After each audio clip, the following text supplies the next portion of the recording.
So today's presentation is an opportunity to hear clarity from the agency and gain better understanding of compliance.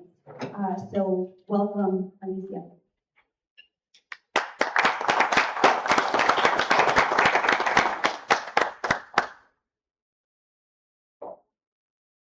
Thank you so much.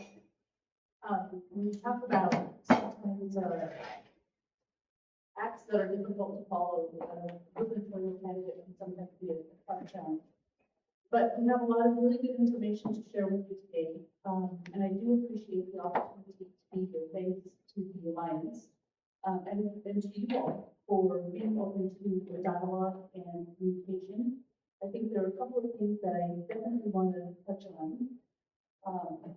So a lot of what's going into this presentation today are some of the experiences that we've had over the last 2 years since the transition from PRC over to DOT. And 100% transparency and honesty, it's been a learning path for us at DOT. There is a lot of nuance to the statutes and regulations that govern the work that you all do and that we do in regulating that.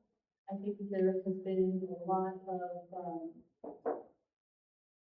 lot of people that I've talked with in the towing industry. I think there was a lot of hesitation for a long time to have open lines of communication with PRC and particular investigation with PRC. That is, thank you. And I want to be able to open up and make sure that you all know that we serve as a resource. I really appreciate what Mr. Hall said about bureaucracy, regulation. Because sometimes it can feel like, man, I just want to do my business. These are my tow trucks. These are my clients. These are the contracts I have. I just want to go out there. This is how we do support my family. This is how we're supporting the community. And the regulation can feel like it's getting in the way. And like it's restricting your ability to do your business and to do your business well. And I hope that as we continue to have our dialogue, we're able to demonstrate that what we can offer as an agency is so much more than that. I think you all having a voice makes a huge difference. I really appreciate the work that Amy did initially, going to the legislature a couple of years ago and making sure that we as a department heard that you guys wanted to make sure that your voice was heard. And I did a presentation about a year and a half ago, or maybe, a friend of mine put together something called side yard sessions, because we were gathered like this to kind of talk and go to movies and have coffee and all those things. So she set things up that people could, in her side yard, have these discussions, and she just invited people to come and make presentations. And she knew that I was a bureaucrat and provided service. At the time, I was working for vehicle division. And so, well, I just left it in the more than anything. So my presentation was about being a bureaucrat and what my goal is as a policymaker. And if you look at the pure definition of bureaucrat or bureaucracy, it's finding efficiencies and effectiveness in processes and procedures, regardless of the direct impact or the user of those services. And I don't think that's appropriate. I think we should be looking for efficiency, effectiveness, and equitable provision of services. But I do think that we need to consider the people who are using those services and the people who are providing those services. So I consider myself a bureaucrat at heart. Just also, you know, our relationship with the Alliance is really based on the model that I've had experience with them at NMDOT 4 every 2 years. And I did almost everything from the division here, starting out with the field offices, was for central operations, and then acting director and director for a while for DOT. So we already have a strong relationship, I think, with the Alliance and the team and some models to work with in terms of making sure, in that case, we're working with auto dealers, like we were working with auto industry, pretty much all of the phone carriers that we are bringing. So, yes, I'm Alicia. The couple of things that we want to talk about today, with all my contact information, everybody pretty much has it, everybody have my number, anybody who's angry, they can contact me. And I think that most folks have been able to figure out how to get hold of folks that DOT's contribution information here. But this is my contact information. Some of the contracts that have been available to everybody, have changed. Transition has not been an easy one for us, from, PRC to DOT. We had difficulty filling vacancies. We had 15 employees that transferred over from PRC to DOT. Of those 15, we currently have now just 3. So there's been a lot of staff turnover, a lot of expertise. And again, that nuance, is something that we're really trying to figure out how to make sense of. At DOT, you don't always see things the way that PRC did. So some things, our interpretations of the statute and regulation are a little bit different. And some of the regulations change, not so much the statute, regulations change from PRC to DOT. So what I'd like to do today is introduce myself, talk about accessibility, because I think you all have the voice that Mr. Hall said in the conversation that we had in the session a couple of weeks ago is really important. So I want to make sure that you all know what we do and who to contact for certain things. And I want to talk a little bit about why what we do matters, and then provide a whole list of updates that really comes from a lot of the activity that we've seen over the last 2 years. And then for sure, opportunity for some questions, Q&A. But more than anything, I really want to thank you guys. I've been making the rounds a little bit earlier. Some of you I've already met, some of you I met for the first time. There are two that I don't remember most of the names from this morning, but I just want you all to know that, that we're accessible. We are accessible. So what we do, we actually have 2 separate programs for business operations within our Transportation Regulations Bureau. That's what we're called in the legislation and kind of on our organizational spreadsheet. My boss, however, refers to the institution directly. Sometimes you'll really talk about Transportation Regulation Division, Bureau. Sometimes the Division or Bureau of Diversity has 2 separate programs, coincidentally, which are budgeted for the United States for courts, and then motor carrier regulations. So sometimes I'll refer to this also as Regulation Bureau. So within our program, we have 2 areas. We have operations that's managed by a gentleman named Thomas Glover, who's been with us since November. And that group primarily receives, reviews, and processes applications, posts notice for those applications. We have to, we're required to post notice for any new application for a certificate. We don't do it for warrants or for company permits. And then when we get applications for title changes, those also have to be noticed. And so that they provide those notices, they issue operating authorities. So everything is being finalized, and we know that we've got full authority to issue that warrant, to get that permit, that application. And then we have an investigations group. And that's headed up by a gentleman named Miguel Archuleta, who's one of the employees who did go over to URC, so he has a lot of background. And sometimes there are conversations about, I see that's how PRC did it, this is kind of how we want to do it. I think that leads to maybe some you also trying to figure out how to make it very consistent across the board. And what they do, they conduct inspections on a regular basis.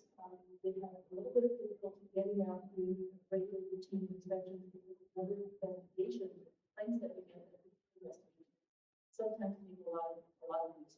So he then has a team of, I think he has 9 actual positions. And as of right now, 5 of them are filled, working on getting the 6th. We're reserving 1 for potential move over to DOH. Some other legislation that can have ambulances happens. That is they're asked to. And then we have a couple others that are just regulations that are difficult to go over from. And overall, the whole team of Transportation Regulation Bureau is headed up by me, and everybody in our team is available to provide technical assistance to verify compliance, and sometimes we'll talk a little bit about compliance in a while. Facilitate enforcement actions depending on what they are. We all kind of come together to make sure that we are taking action as we need to. As necessary, we will all include hearings and other legal proceedings. Of course, we're all available to engage in public engagement and have interactions with our trade organizations. So here's the contact information. Moss is the operations manager. Mr. Boyce, who's also one of the employees that we work with the PRC, is the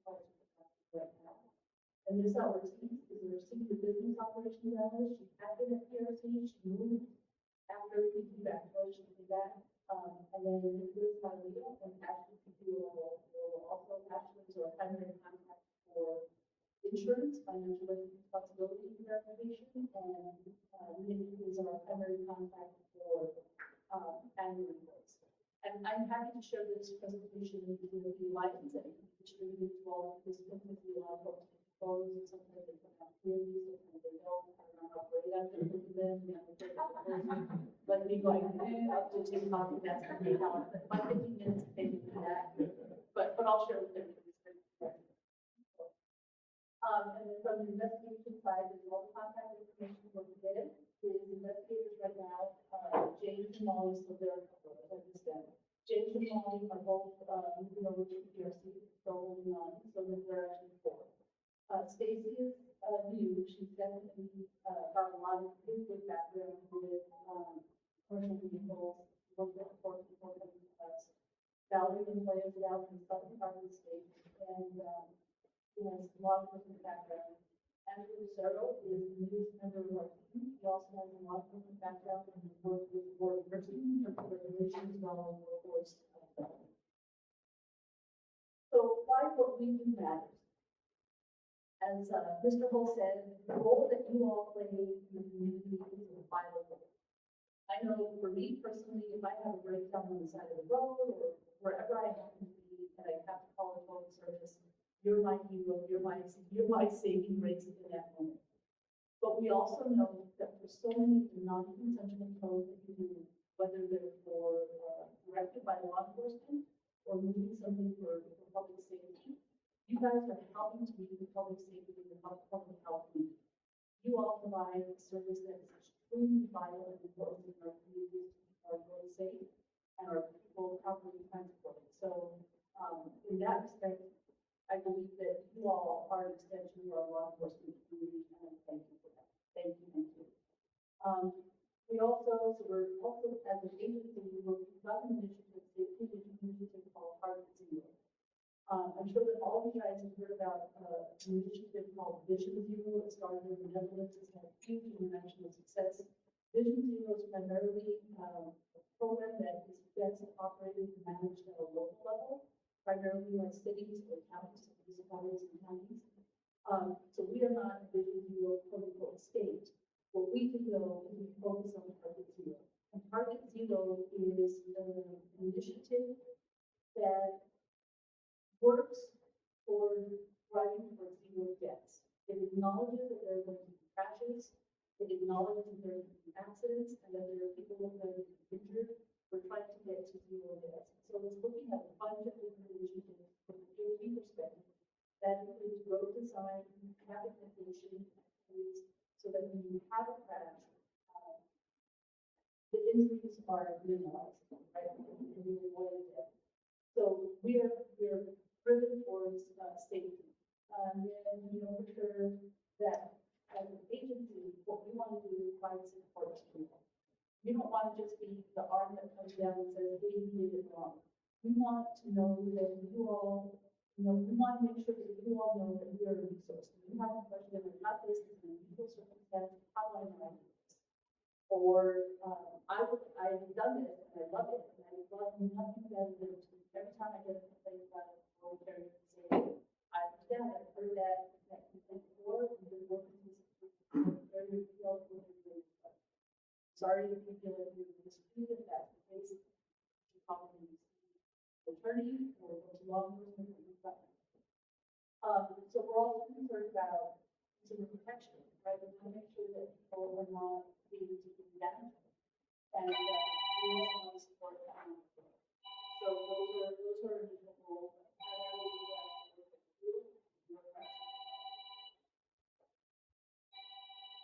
So with the updates, there's some, these are the kind of highlight areas that I want to touch base on, compliance issues that we've seen over the last couple of years, especially around consolidation and where we're coming from with regards to that.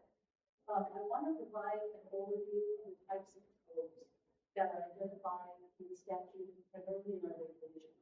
Because what we have seen when we're out responding to complaints for the review inspections. And we're trying hard, not, we're trying to work towards compliance and not enforcement heavy. We have concerns about federal operations. But there seems to be a lot of confusion or misapplication of the regulations of various types of codes. And so we want to make sure that we provide that information to you. Again, if somebody unusual comes up and you're not sure exactly how to handle it, feel free to call. We all will be really supportive. Well, I'll talk a little bit about law enforcement regulations, which kind of ties in a little bit with those consolidations of laws and various types of codes. A little bit of an update on tariffs. So you're not going to be super happy with where we are, because I'm not super happy with where we are. I'll talk a little bit about the enforcement options that we have and how to apply in the field and from my office. A little bit about future trending legislation, because again, I don't think as far along as I hope that we could be 2 years down the road. Initially, when everything started to roll, I thought that a 3 to 5 year plan is about where we would be in terms of getting our feet under ourselves, and the challenges that we had. We haven't gotten as far as I'd like us to go, but I think that we're finally now getting to the point where we definitely appreciate the outreach from your advocacy. And then talk just a little bit about the military responsibility. Part that I want to talk about for the Target Zero Target Zero focuses on when there is a crash, there is an injury or a death, that responsibility isn't just placed. Generally, people try to focus on all that car should be driving that fast. And really, it could be somebody stepped out in front of the car. They didn't process the crosswalk.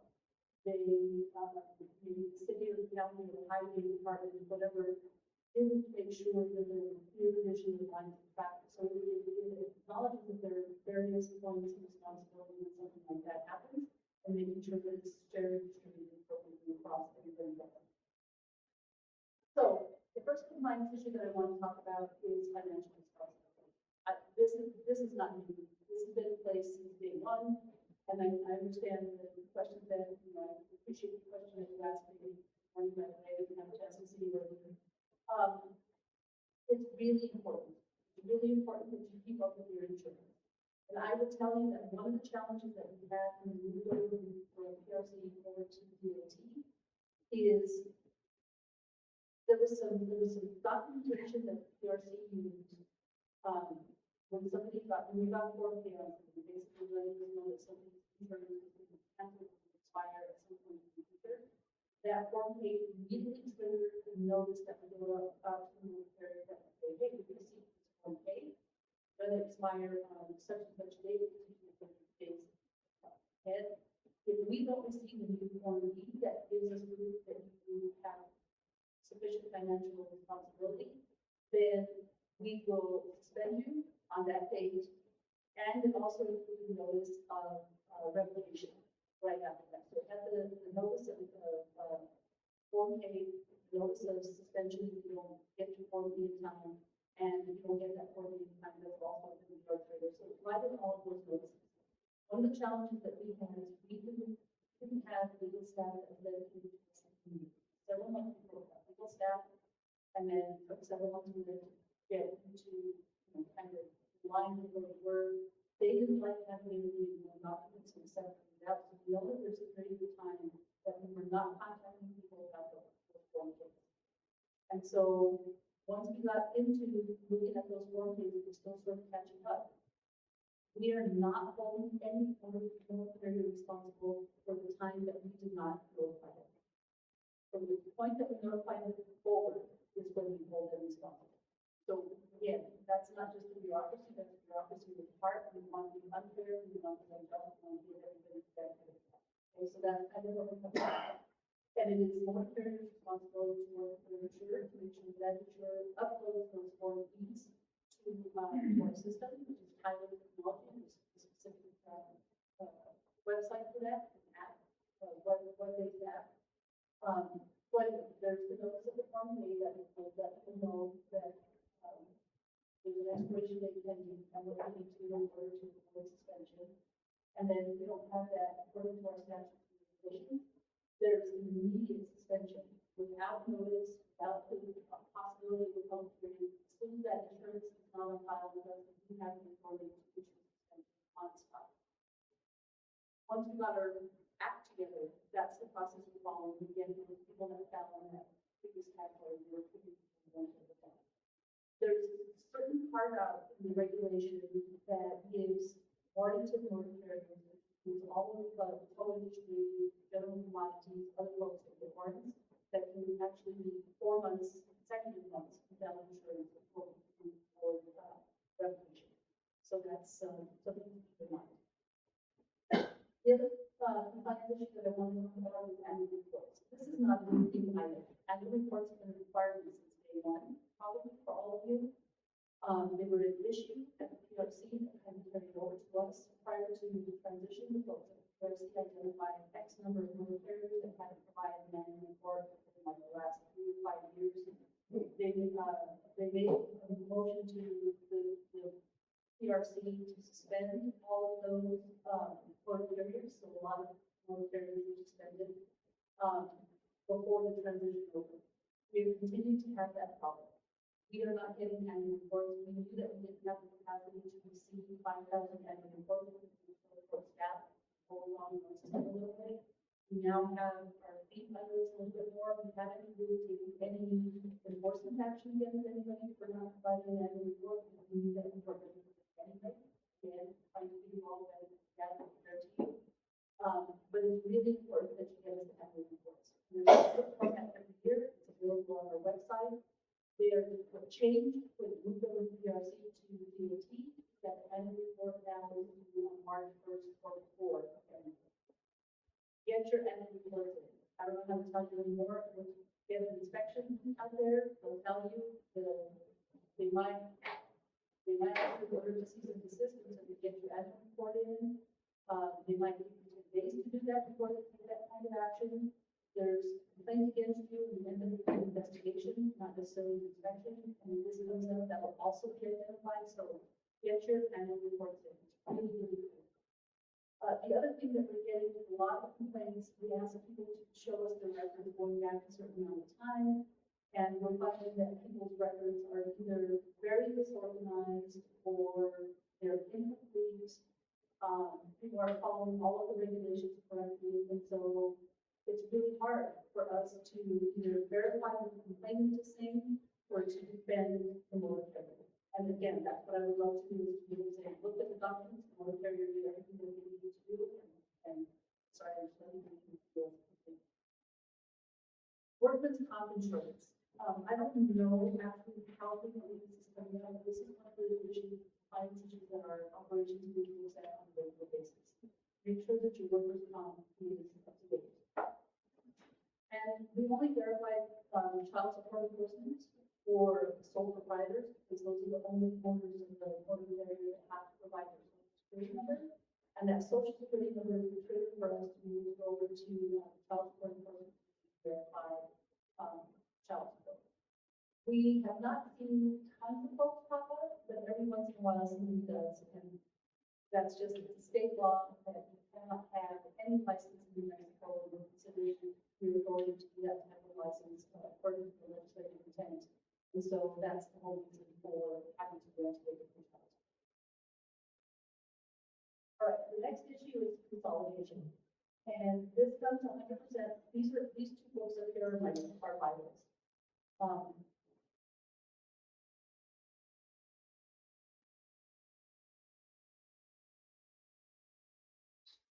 This is our regulation. Right. This is our 65-2A is my tab for 65-2A. It runs from here, not a big portion of the section, just a few pages, but it has a lot of it. Right. So this is what guides when we're looking at what the motor carrier needs to do and whether or not they can. And this little binder, again, not many pages, although these are printed front and back. These are the regulations that apply to every motor carrier industry that we regulate. There are certain sections that I'll highlight for you a little bit, but those are the regulations that guide how you do your business, and that's what we verify against when we do inspection or investigation. So according to 65-215, any motor carrier that has, I gotta read this, motor carrier that holds more than one certificate, and in this case, a certificate is also considered any authority, right? So it's a warrant, permit, or a certificate. Certificates are for companies that move people in general, except for general commodity, not for household goods. So people and household goods have to have a certificate. Companies that move things, like tow companies, general commodities, and the things that we determined that,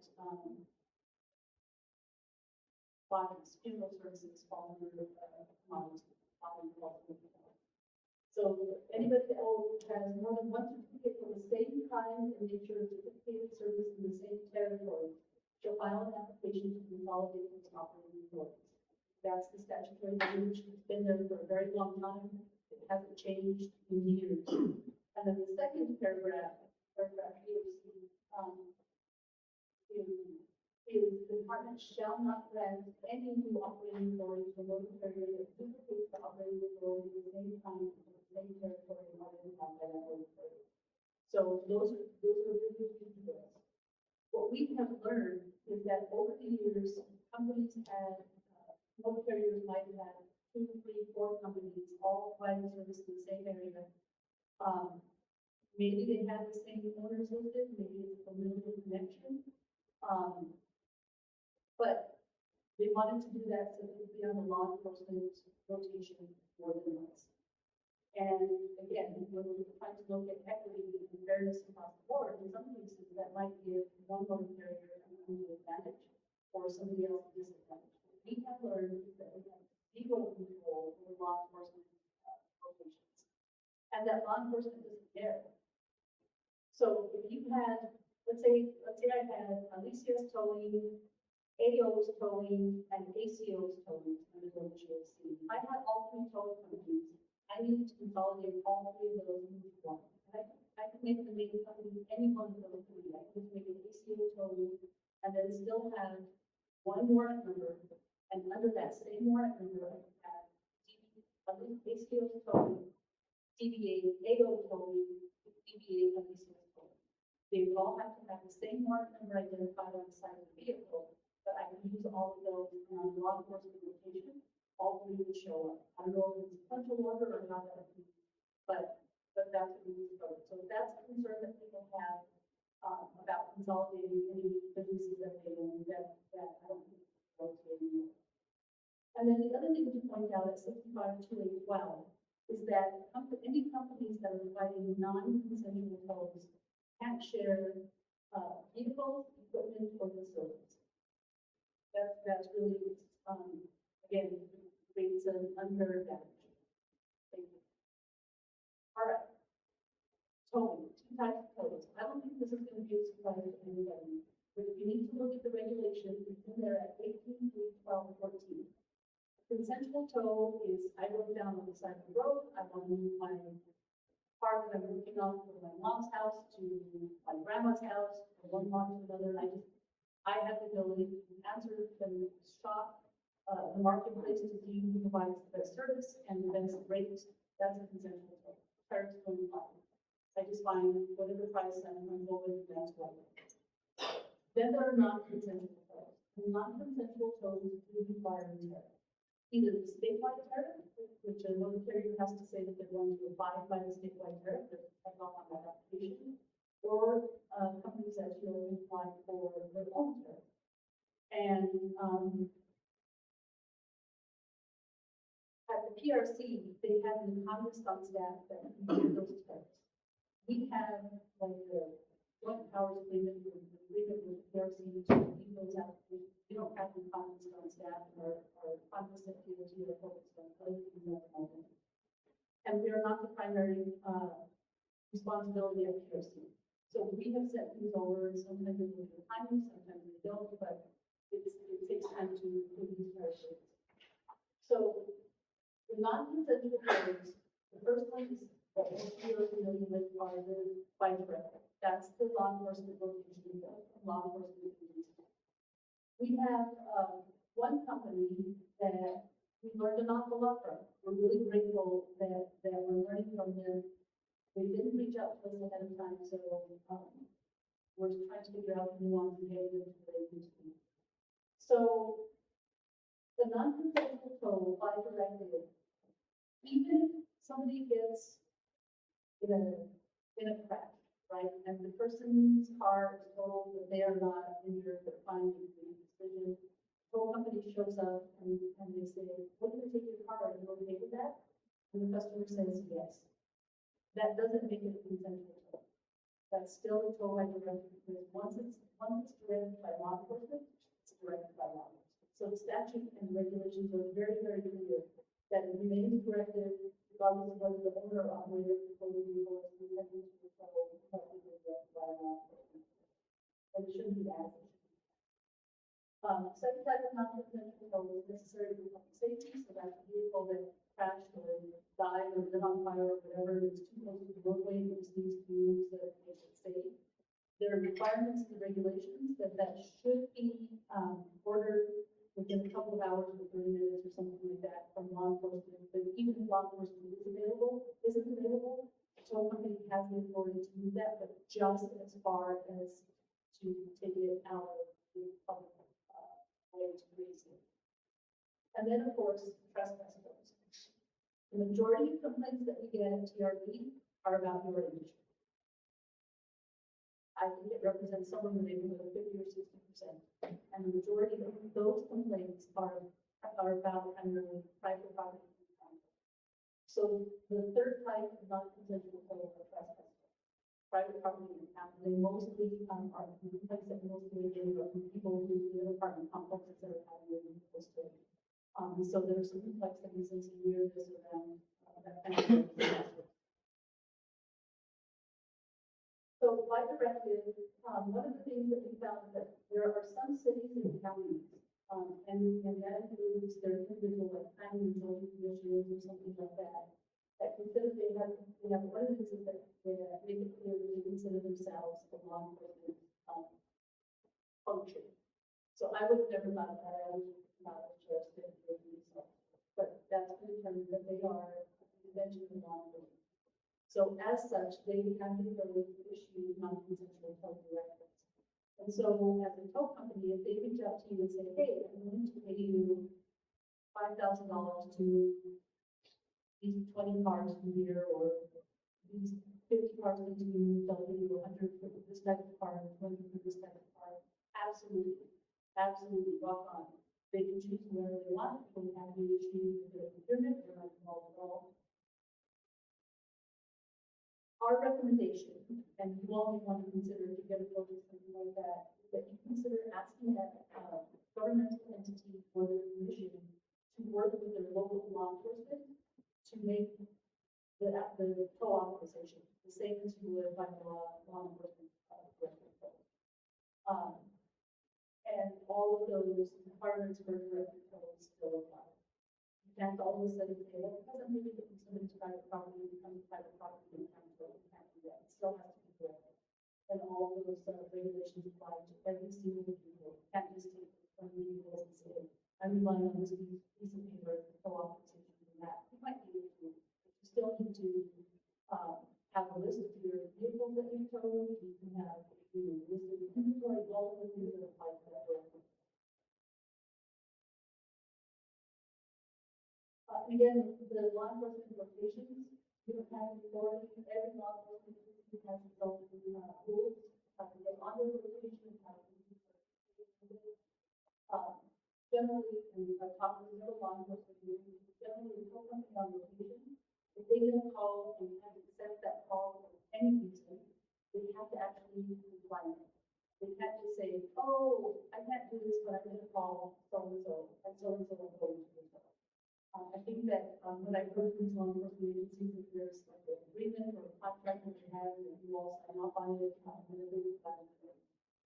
And again, law enforcement doesn't care about their employees that you have on that. All right, tariffs.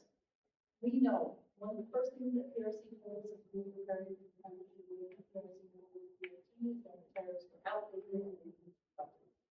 We agree 1,000,000%. 2017 to 2026 is a very long time. And so we are working for economists. We want two projects. We want one that will actually look at the statewide tariff and help us revise that. And I think that Mr. Gold was talking about, because those tariffs remain relevant to the industry, right? So the only industries that have statewide tariffs are home services or rental services or non-consensual tows and the ambulance industry. The ambulance industry has been really clear that what they would like to do is stick with Medicaid rate, reimbursement rate. And I think that we're okay with that. We've got legal advice though to not formalize that until are able to talk to economists. Part of the reason why we're here now, actually, your advocacy group, the Alliance, reached out to us very, very early on why they would like to use the types of tariffs that they recommend.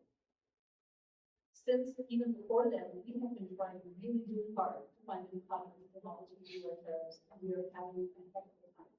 We actually put out, contacted several economists that we know that they can do that for. We talked to them, we talked to the university, we talked to the college in Santa Fe. We put out an RFP, and we gave them an opportunity to bid on providing the service. We got 0 bids out there for 18 to 15 days, something like that. So we're having a really hard time. We want them to focus on statewide tariffs and be available on all bases as a tariff change applications. So we need those to make sure that we're doing the right thing. But we definitely want to have public meetings. And this is really the end of it. I think that's one of the things about it is that we don't want this to change to be a whole and not to be an ongoing dialogue and conversation. So when we are able to get into conference, we're really excited to do. The conversation won't be done in the vacuum. It's not a decision that we make by ourselves. We will include a lot of voices. We actually, in addition to the Alliance, there are a number of more carriers who have requested tariffs, and then we've had a number of conversations in different ways. And so questions that come up related to those are going to be built into the conversations that we have. So we're sure that we can get to that.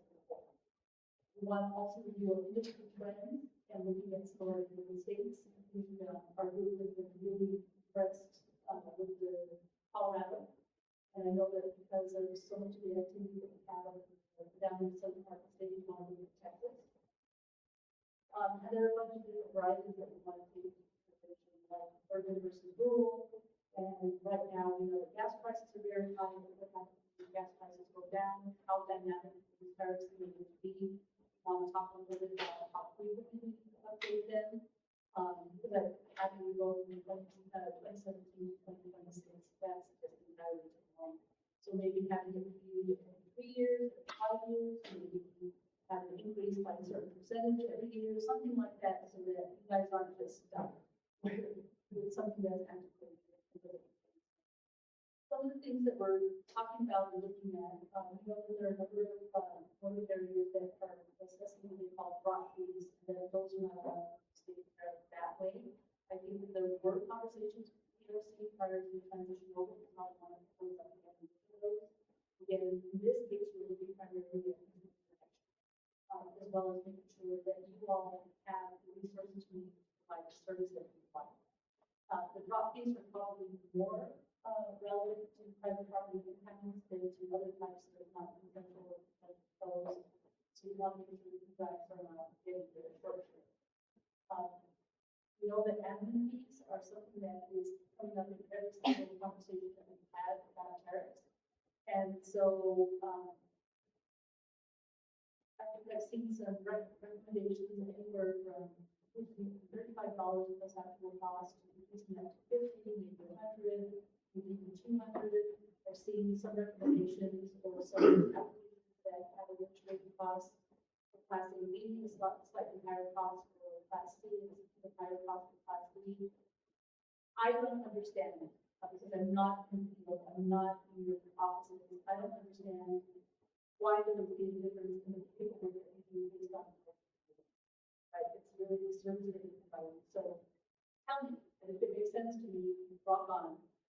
There's something else that keeps showing up on a bunch of applications about admin fee for the first 5 days versus the second 5 days or 5 days and beyond.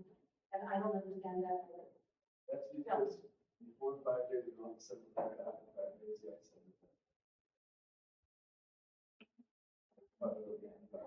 Okay, so let me look at that, because I don't see that in our regulations. What, So making that, was that? so if it comes in the first 2 years, you have to send it.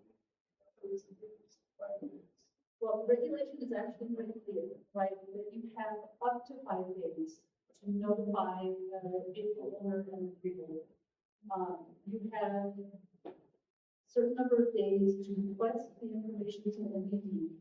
And then from the moment that you receive that information, you have additional time, an additional 2 or 3 days to actually send it out.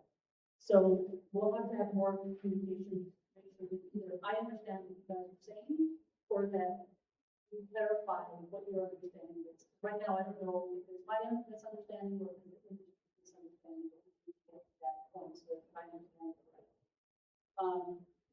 And there's also the whole thing where it's a certain amount plus additional costs that we have to receive. So I just want to make sure that we're not, again, consumer protection. Law enforcement isn't paying for it, the state isn't paying for it, it's that person who's being told to towed. We're dealing with a bunch of other stuff at the same time, so I just want to make sure that we're doing the right thing. A lot of folks have started to talk about on-route fees, and I just don't have that available in the statute right now, or regulation, or the tariff list. So it's simply, it's not something that we had ever contemplated in this 2-year period. I'm just going to put it out for everybody to leave the elephant in the room. In the 2-year transition period, we approved 2 tariffs that had on-route, and we shouldn't have. We now are taking action to make sure it's correct. We have a third person that even after we determined that on-route shouldn't be approved, that was approved, and it shouldn't have miscommunication on like. We are not closed off to this at some point in the future, but right now, until we're able to actually revise that statewide tariff and that whole breakdown of allowable costs, it's just not something that we're comfortable with. And then clean up fees, because the regulations really clear that that's just kind of responsibility of yes, sir. The original tariff does have on-route fees, it's a deadhead. No, that's totally different. Deadhead, Not deadhead, it's 2 different. there are 2 different things. As I understand it, on route is the mileage that you're charging without a vehicle on it to get to the site, right, to actually conduct the tow. Deadhead is if you go to pick up a vehicle and instead of taking it either to a law enforcement impound lot or to your storage yard, the owner of the vehicle has asked you to take it someplace else. So when you drop it off at someplace else, the deadhead is from that area back to their facility. Or the difference between that. Mr. Ortiz? Yes. I know, some of the companies up here, like out for say, they have they're sectioned off of their non-consensual law enforcement tows. You guys have like 5 miles in route. Where we're at, in the county and city and state, we live in Chavez. I mean, some of our routes over 60 to 90 miles. We understand. Yeah, and I'd just like to consider that. Yeah, we do. Thank you. That's exactly what we're talking Well, I mean- about. It'll make a big difference. Like, that's why the whole question about urban versus rural. Yes, Because the effort to get, and what we've heard from a lot of people is that sometimes law enforcement will call, it's a big crash. I don't know how many vehicles, and instead of just calling 1 or 2 tow companies, they'll call 3 or 4. yes. They don't know who can respond, and all of a sudden, everybody's there, and there's a fight over who actually has jurisdiction. And yeah, if you drive 60 miles to get somewhere, and then you just end up without a vehicle to tow, But even if we go 60 miles in route, I mean, we're still eating all that fuel. Going out there, even if we get the tow. 60 over and 60 back, we get it. Yeah. So that's part of why we want to engage in the comments, because we want, because there will be differences between urban and rural. Like in close times, no, okay. Right. Thank you, these are exactly why we want to have these conversations. We're hearing it on a like one-off, if we look at individual applicants or individual motor carriers, but the more voices we hear, the better. Anything else? Thank you for stopping me and asking the question. That's perfect. All right. Okay. So the last one was cleanup fees. Cleanup, okay. Yeah. So on the cleanup, are you talking like, talking about police calls for the most part, after we do cleanup? Sometimes, yeah, no, it's our responsibility to clean up. But sometimes you get there, and it's normal cleanup, sometimes you get there, and parts of the car from here to the parking lot. That's where that fee comes in, Okay, because more physical work for us to clean up the whole road. If I just have to do a little cleanup, that goes with the tow, we get that. But when you have a lot of cleanup, I mean, I've been on accidents by myself, 45+ minutes, picking up car parts personally, that's a lot of time, perfect. and that's what we charge for. Again, this is exactly what I'm here, so make sure that, Just- yeah. And, most of us know the difference between like extra cleanup, basic cleanup. Who doesn't know the difference, like, in fire trucks, right? Because they don't, you do it all day, every day. They do Yeah. it hopefully once in a lifetime. Especially like campers, because the camper, it'll never stay together, it'll always pull up, but it's always just clean up on the camper. Yeah. Not just pick up the camper and go, So I it's think- all clean up. Perfect. These will definitely add to the conversation. Yeah. All right, Right. the other thing that, our team wanted to make sure that when you're, especially when you're applying for a new tariff, don't just propose your rates. There are terms that are associated with the tariffs, right? And it has to do with like that hazardous cleanup, the bottom fluid, and all that stuff. All of that is taken into consideration. So just keep that in mind. We already talked about this, that you can't change it from the directed code to consent control, even if the owner of the vehicle is example. Can I just clarify that? Yeah. I understand that. So I go to a police call, she decides she wants to go to her house, it's still a police call, whether it goes to her house or it goes to the yard. You can't change it to, that's what you mean by that. Yes, and what we have seen this happen.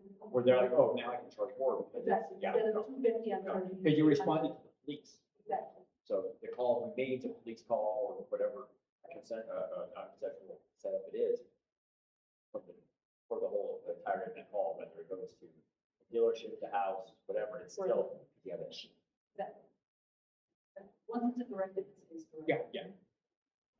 All right, so I'm sure that you all have heard that we came in guns blazing. We are hitting people hard, we're making statements, some of the carriers are the proverbial coyote right over the fence. What I will say is this. So PRC didn't quote unquote lose transportation. It's not that they were doing a bad job, they took it away from them and took it over to the DOT. The PRC for many years was working on, well, originally they started out as a public utility commission, right, a PUC. That was probably 92, 93 is when it started to shift and more things got added to them. So over probably the last 10 or 12 years, a little at a time, we've taken away the programs that don't have anything to do with public utilities or pipeline. So I think the first program that got moved out of PRC was superintendent of insurance. They used to be housed there, they created their own state agency, office of superintendent. The second thing that got moved, I think, was the corporation commission, and that was the Secretary of State's office. The third thing that got taken out of PRC was the state fire marshal, and they got moved to New Mexico Department of Homeland Security. So the fourth program that they had that didn't have anything to do with utilities or pipeline transportation. And that's why they moved it statutorily. So they didn't lose it, they weren't doing a bad job. But also keep in mind that that was the four programs that didn't have anything to do with what they considered the priority. So I think that transportation didn't necessarily get all of the support and funding that it had enjoyed at different times, if ever. And so a lot of their activity was not on inspections. Exactly what Mr. Cole was talking about. He needed to come out and help people make sure they're doing it right and giving them support. And the majority of their inspection and investigation money was going towards investigation. And at that point, it's 100%. I've gotten 15 people calling me, telling me that they're doing business. And everybody did the same thing, so now we're doing something more than that. Then the pandemic hit, and that activity slowed down even more. So there was probably a period of 6-7 years where that inspection support probably wasn't available, and it was primarily focused on investigation, and then that kind of went away. So when activity started to pick up again, when we got over to DOT, there were for sure a couple of cases that were pending in the PRC that carried over to DOT that we were finalizing on. And we came out with the PRC that's high penalty enforcement and suspensions and revocation. But imagine what your kids do when there's not a babysitter. And I don't mean to demean you, I don't mean to diminish anything, but when there's nobody watching, it's easy to cut a corner or to not do this or not do that, because nobody's coming to check. And so it sort of feels like when you got out there, it felt like the wildfire. And then we did find some things that we wanted to make sure that we got people's attention on. And we're also still kind of trying to figure out how to balance egregious enforcement actions, right, or violations of non-compliance. What is truly safety oriented? Driving with only 3 tires on your truck, putting people in jeopardy. Your folks and other people on the highway, we're not having brakes. We're not having your drivers on random drug testing. Not having you point out your responsibility from these people as they do this. The regulations are very clear that somebody refuses to cooperate in an inspection or investigation, whether it is access to any portion of your business operations or your records, is obstructing and inhibiting the investigation or inspection, and leads to this, and so subject to immediate suspension. So there are things that have different levels of probably severity. And so we're trying to figure out how to assess penalties based on, so I didn't have the tariff book in my office. It's very good to not have insurance. A lot of the fines that we have, I would much rather you pay it from us and pay a $3,000 fine and have trash and pay out millions of dollars for that litigious state that Amy and Mr. Moore were talking about. Right? So that's kind of where we're coming from with this. So we have several enforcement options. Our number one priority is compliance. When we're doing inspections and investigations, we're focusing on compliance and safety. That private zero or private zero. So we have several things that we can do in the field. We have some other things that we can do in cities that are unresolved non-compliance. And then we can also do suspensions, revocations, assess penalties, and if we don't find something in somebody just keep blowing us off, we can ultimately file criminal civil penalties in court. We don't have the authority to issue citations, but we can definitely do petitions in court. So in the field, when an inspector, an investigation is out there, an inspection or an investigation, and they find some problem with either a vehicle and or a driver, rather than impact your overall operations and say, we're putting you out of service right now, and we can't do it out of service. We're shutting you down right now, even temporarily. We don't want to do that. If we can address a specific vehicle or a specific driver, we will issue a red tag for that driver or drivers or vehicle, and that way your other operations can be going, you can put money, you can provide services to the community, continue operating. So that will only impact the specific vehicle or driver, it doesn't prevent you from your operations, and that is in effect until the non-compliant issue is resolved. And usually a red tag will say, we'll give you 5 days, 10 days, however many period of time to resolve those issues. Then, if we give you time to resolve those issues, and you're just not doing it, you're just not doing it, you're just not doing it, then you have the ability to issue a cease and desist order. The regulations also give us the ability to issue a cease and desist order failure to participate in inspection or investigation, especially if you're using your risk of safety, and that's immediate for all of your operations. And then it prevents military operating and stay in effect until non-compliant issues are resolved. So we can also do this if we find that there's just something with the overall operations, like you don't have any drug alcohol testing driver, or there's some other, that's the primary that you see in those as well. That's the next level. So, and a red tag doesn't always go to the cease and desist. We started with the cease and desist. Think about the discipline with the employees or whatever, this is kind of process. Then we have the ability to suspend. And we can do that immediately without notice before a public hearing. And the only reason why we do a public hearing is if we If we give somebody notice that we intend to take an action, that triggers a 30-day period that order period can request a hearing. If a hearing is requested, then and the hearing officer grants the permits that is appropriate, then we'll hold a hearing. That's the only time that's typically necessary. So that's what is necessary. And then, if somebody makes a complaint to us, or we have found some issue that we have with the road barrier, we can take our own initiative as a department, and then we have to provide a notice that we have to do something.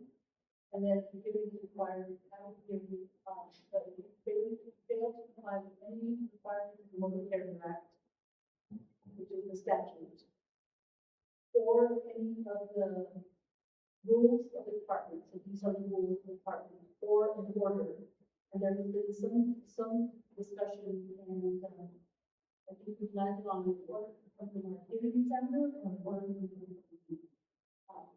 cabinet secretary to issue an order, but the secretary was delegating that authority to me. So if you fail to comply with an order from me, or the department, and also suspension action. Or if you fail to comply with the term of service, if you're operating authority or with the tariff, or the reasonably continuous and adequate service primarily refers to like actions. If you're not continuously readily available to the private service. After being suspended, you want to get reinstated, there's a reinstatement fee. We have to provide proof of compliance, submit the application, and the fee. And just do one thing that is done, or you get to more.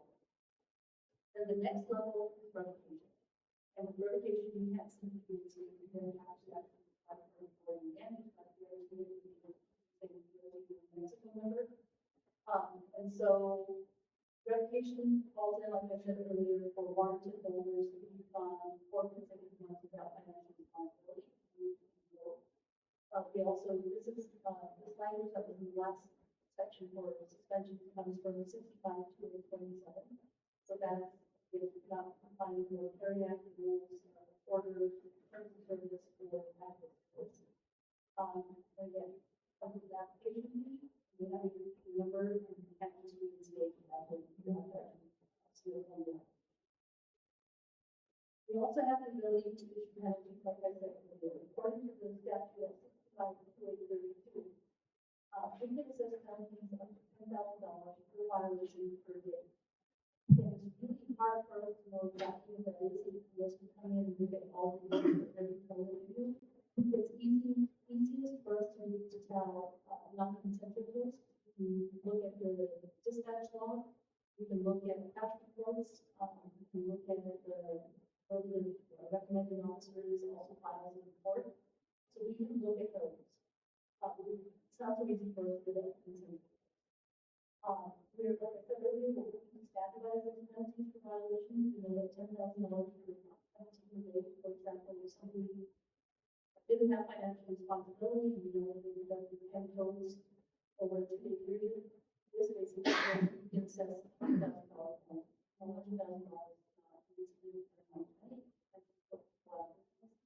So we'll try to figure out how to standardize this and go across different workers. And again, we are unable to reach these agreements and get resolution. We have the ability to pursue criminal and civil penalties. There was a question at one point about whether or not these regulations apply to consensual and non-consensual tows. And I think that there was an interpretation at the PRC that these primarily or apply primarily to consensual tows, non-consensual tows. But we have made the determination that they apply to every single type of, unless there's a paragraph or a language that says for a non-consensual tow, then that would apply only to non-consensual tows and not to consensual, but everything else is applicable. But there are safety requirements in chapter 12, right? In 18 to 12, that's the section that applies specifically to tows. That has to do with safety of vehicles, safety of your drivers, how you can, what equipment you need to have, the fact that you use a Class D piece of equipment to respond to a Class C tow, but if it only requires Class C, you can only charge Class C rates, right? So that, those are the kinds of things that, that will apply. So now, training resources and legislation. Unfortunately, we do not have a lot of training resources to offer you at TO. We just, our staff hasn't been there. We're on the cusp of hiring 2 new people that are going to be tasked with developing training materials and things that you can have in your vehicles, like cab cards and things like that, to know who to contact and that sort of things, or putting out consumer rights that we can post on the website, or to apply to the website. When we move from PRC over to DOT, pretty much just took the PRC website, labeled it into the DOT website, and we know that we need to do some fine tuning, but we just haven't had the staff to do that. So, in the meantime, your alliance staff has reached out to us, talked with us about developing training, each type of work very regularly. And, so we will work with them on that. We will be final, this is the strong content of that training, but I think it will serve the industry well. And then, as we're building vacancies and stuff, we're going to the resources that you have on our TRE website, you can access the statutes and the regulations. That's all we do. Go to the website and print these and we are all over this. You can do that very easily. I think that we shared with the group. I don't know how or who we distributed it. It's on the table. So on the table, we shared with you some inspection checklists. We need templates of what our red tags look like both for vehicles and for drivers, as well as the template for in order to cease and desist. And of course, now you have all the contact information for everybody on our team to provide any technical assistance at any time. Our office hours, by the way, are 7:45 to 4:30. So you are on at 4:45 or close to 5 o'clock. You will often get me because I'm often in the office later than 7:45 and later than 4:30, but for the most part, our team is on it. So I wanted to talk a little bit about a couple of legislative ideas that we have. And we definitely shared this with our cabinet secretary. It's been shared with the current governor's administration, and it's been shared with the incoming administration. At this point, I don't know at what priority there are within the DOT's overall legislative packet, but a couple of things that we recommended is pre-authorization training for every new motor vehicle. So once you once you get the application, you know that it's complete, and maybe post a notice in that 20-day period that we're waiting for the application to notice if that's the case for ones that don't have to have notice. We would go through the pre-training, and then once that checkbox is marked, then we'll be able to issue the warrant, and we'll cover all of the statutes and regulations requirements are for the motor carrier. Again, that's something that the Alliance develops. The model that we have for similar activity at NMDOT is that members of the Alliance will pay a certain fee, and non-members would still have to train and use that resource. But available for the third. And for pre-authorization training, what we're thinking about for so many motor carriers that have been in business for 15, 20, 25 years. Sometimes we're still getting email, well, this is what the PRC told me in 1987. Well, shoot, that's older than the tariff. And I can guarantee that the statutes and the regulations and interpretations have changed many times. And so we would ask every existing motor carrier to follow this pre-authorization training, also just so that everybody is familiar with what we are from day one.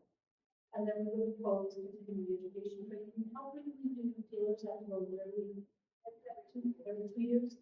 So we might say every 2 years, every 3 years, I'm not sure, but again, we can talk with you all to determine what is the best for the industry. And then we're also considering mandating that there would be software that would enable consumers, vehicles and vehicles, non-consensually to know who told it and where it's going.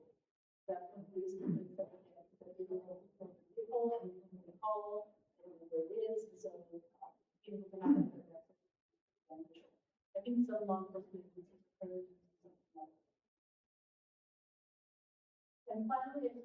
little bit about your responsibilities as well. I have heard from a number of motor carriers, especially when they're complaining about tactics with language, with the approach that one of our investigators have used, basically saying, you guys don't even have any training materials. You haven't given us a copy of the regulations. We don't know what you're doing. And ultimately, it's your responsibility as a motor carrier to know what's in the statute and the regulation. And just a reminder to all of you, this is something you have had to do. Enforcement action, that would remind folks that every application, even if you did it 30 years ago, which is why we make you go through the authorization. We talked about the code. In every single file, there's a whole applicant that says, one of them says, I certify upon approval to operate. This business will submit all required documentation including the code. I can't tell you, it's a really small percentage of companies that are submitting and their policies. Another one of the bulleted documents is a rights for a firm that I have read and understood the Motor Carrier Act, the Black Book, and the associated motor carrier rules, and agree on pathways to operate compliance with all of the federal, and we have adopted by reference to a lot of federal law, but also state laws. So we know that we have authority over the actual toll.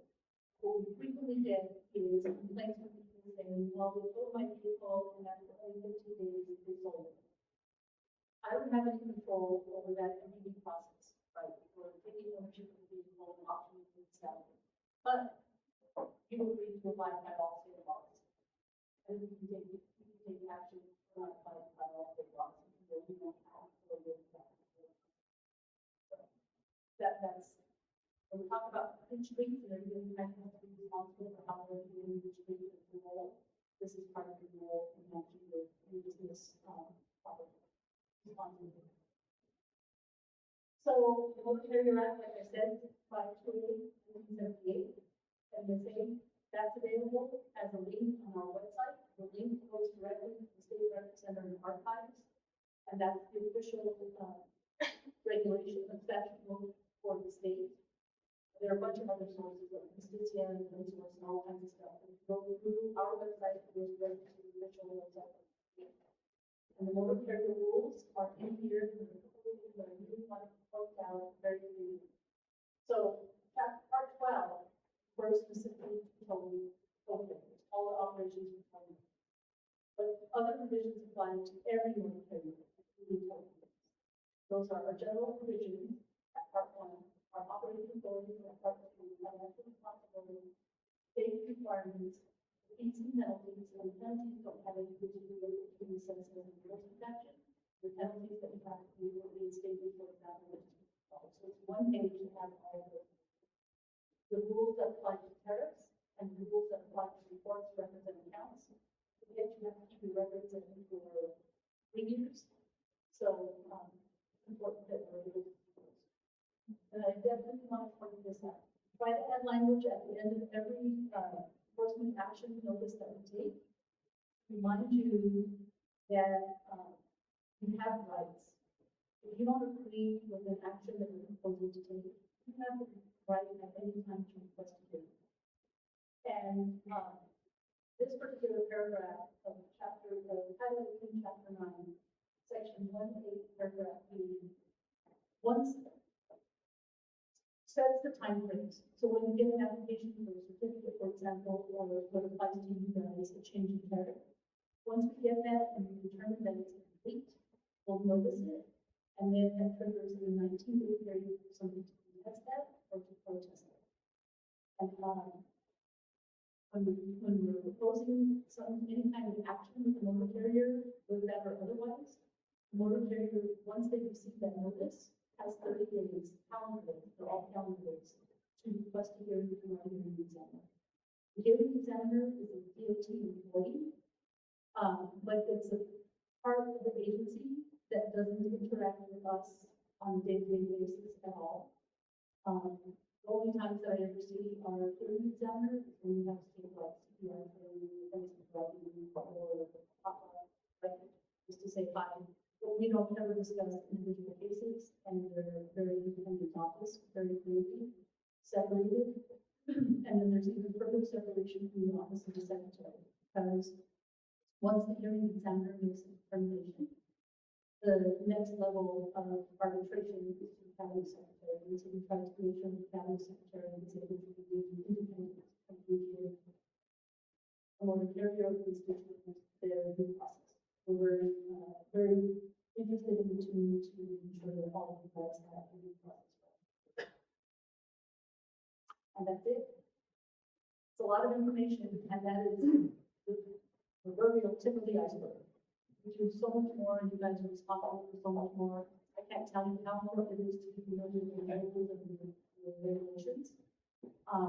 Typically, when somebody comes to the hearing examiner for anything, one of the first things that she asks is if there's an attorney, because these are they're not easy, they're complex, and I don't, as much as I think I know these things, I also rely on the legal team. We want to make sure that you guys have all of your rights. Thank you. I'm open to any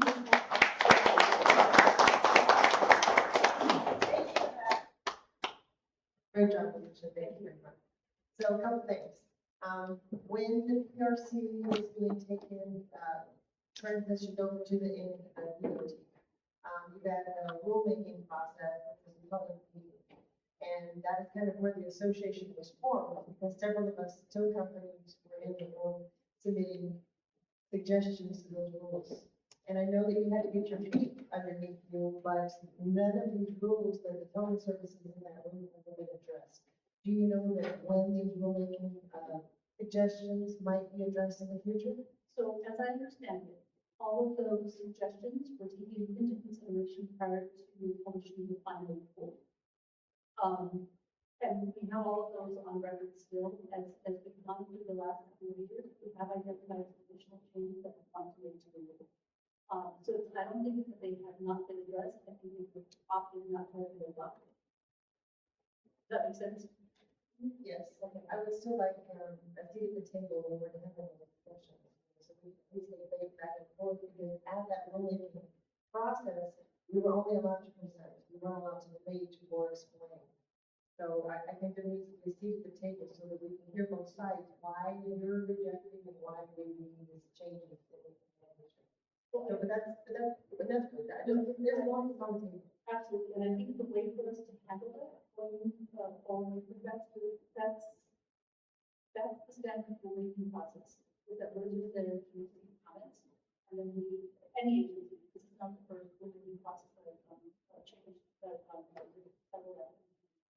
and so that is not an opportunity for dialogue and discussion.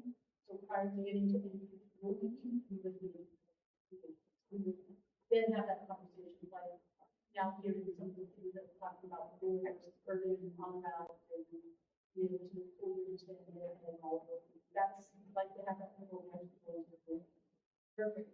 And then the first time I met you face to face was at legislation when I presented the bill to make an advisory council. And you know that passed with an additional co-signer for the transportation committee. It just never got heard of the committees for the agenda. Do you know if that bill is going to be presented again in January? Is there anything that I can do to make sure that bill is heard? Then we can make sure that we press forward with the industry representing an advisory at the committee. So here's what I would say to that. And anything that I say today is not the be all and all. I'm not just like, no. My preference would be that legislation not be surfaced. The issues that I had with that legislation is that it created a separate arm of like oversight that should be contained in an agency. Because I think that what that did is it created an oversight committee that would help like navigate complaints, which could potentially put one competitor at odds with another competitor, or put one tow company able to make decisions about other tow companies and make sure that they're doing it. On the one hand, I can understand that definitely would put some people in trying to support their competitor, but it can also be used in a way to diminish that. I think I'm 150 million% in support of having an association so that you have a common voice. You have these kinds of conversations, you decide on what your priorities are, if you want to bring to the department a million times. I think that the collaboration and the ongoing work with the Mexico and the auto industry alliance is, for me, a much preferable way to work, because they can also advocate on your behalf. And where I'm coming from with that is we have a very, very positive working relationship with them and our organization that has led to excellent policy decisions, excellent support for the industry without it being confrontational or adversarial. And so I think that where you are as an association is really ideal place to be. And it gives me a lot of comfort coming from the department, knowing what my approach is to dealing with the industry and the association and the advocacy group. I know that I'm pretty across the board, and that not everybody is necessarily open to this and having that conversation. None of you guys know me. You really don't, other than a few minutes there and a few minutes here. You don't know me. Some of the folks from the Alliance have had experience with me and the approach that I take. And we truly are giving people a voice, the process, giving people that think about. We do not want to do anything else. It's putting you on business first. And the approach that I take, and I say that with your practical heart, when I make a decision or a recommendation for a policy, I once told somebody, do what you think you would do for your mom. And this person said, why did I talk to my mom? I mean, my mom. So I had to change that. And I said, think about what you would do for the person that you love most. Right? And so when I'm making a policy recommendation, I'm keeping my 81-year-old mom in my mind. My 18-year-old niece is here with me. We're driving her to the water. So I'm making decisions that I think will help her at that stage. And I have a 2-year-old nephew, right? And I'm whatever age I am. So my contemporaries, that's what I'm really trying to get to. And so I know that not everybody's like that. And I think that when we put something in place that has that potential for adversarial, it sets up. I think it's coming from a good place, good intention, good idea, and good thought. I just agree with you. So I'm not saying don't bring it. I'm just saying that if it comes to the legislature, again, that's. And I would like to reiterate, from somebody that came from State Corporation Commission to Public Regulation Commission to now the New Mexico DOT, I will say the relationship is better than it has ever been. So there's no doubt about that. I have one more question. So, the previous director of the Alliance, we did a test on me, using an example for the test of tariff submission. And what we did in that test was bring it up to standards to meet the pilot program that allows for 90,000 pounds. And so in that, when I submitted for that rate change, I also submitted some definitions to update up to our standards and all of that. And I know it got rejected because of those additions, and I had to go back to the way it is, just change rates only. Do you think any of that is going to be considered in the future, those definitions on the tariff? And do you think we're ever going to be able to match with the 90,000 pound pilot program that the state has put in place right now? All of that is 100% positive. Nothing is dead. Definitely open to all of those things. Our only setback right now is not being able to get an economist. And it's the, it's the years, other than that was great, she shared with me a contact on Wednesday or Thursday, I guess. For us to reach out again, I'm busy yesterday, I don't know, to do that, but I want to do more than office on Monday.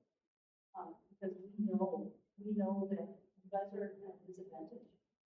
actually heard that a couple of law enforcement agencies are basically saying it doesn't matter what the DOT has approved their new device tariff. We're holding it to state welfare. I don't know, I haven't heard that from the law enforcement office directly. But that's certainly a conversation we'll have with them, and we're happy to be bold with the recommendations.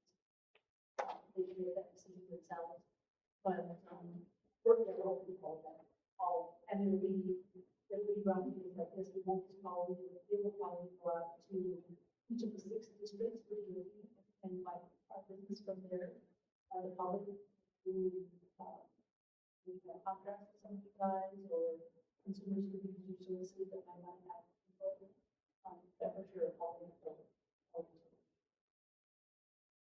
None of that wrong. Thank you for asking the question.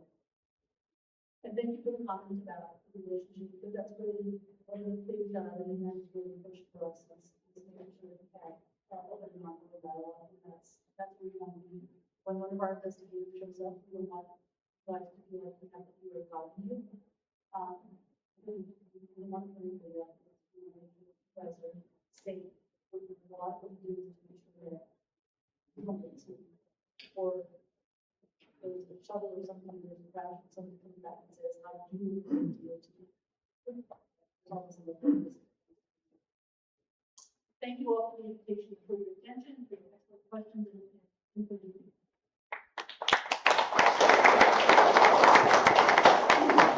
Thank you so much, Alicia. How long would it take for the state or someone to create a site that's very simple? I know I'm not tech at all, but you have a site that says input the information of a vehicle that can be found.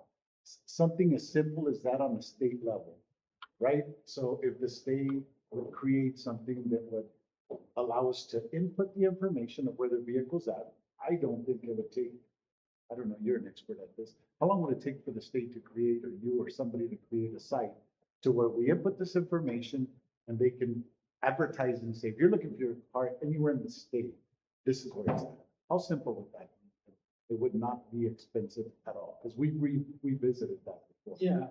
Right? Instead of something, I know that your system is much more intense, but something as simple as that, because that's, I think, the biggest problem we have in New Mexico is that people can't find their cars, so they say. But it would be something as simple as inputting your information, and there it is throughout the whole state. That's a good question. You are thinking about New Mexico, and 50 states, none of the states have a statewide repository for vehicles. We have been proposing to our own state of Texas, to create one website like that. And your second question is, how quickly we can do this?